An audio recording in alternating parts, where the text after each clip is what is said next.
И хай отново бомбончета. От миналата част ми се беше паднало 7 пъти. Руф. Моля се. Малко ще прекалим. И то не малко. Добре, нека започваме. Раз, два, 3, 4, 5, 6 и 7. Ако ме видите, приличам на ужасно нещо.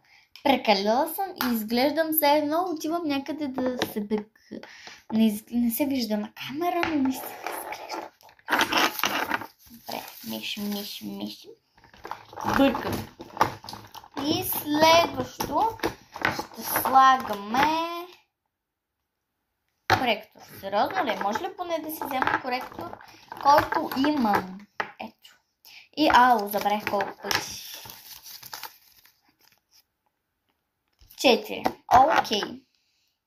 Добре, може малко да спасим това положение. От Руша. Раз. 2. 3. Така, 4.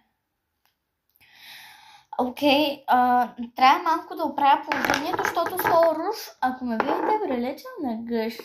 Принципно. Много зле. Но нищо не стана. Нищо не се подобри. Същата съм си руска матрьошка. Добре, следващо.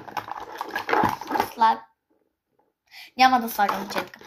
Ще слагаме бронзър. Окей. А колко пъти?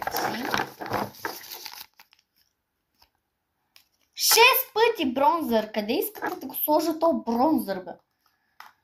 Рушено, както се вижда, прекалихме доста.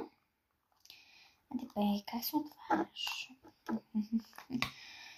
Доста прекалихме с ружа.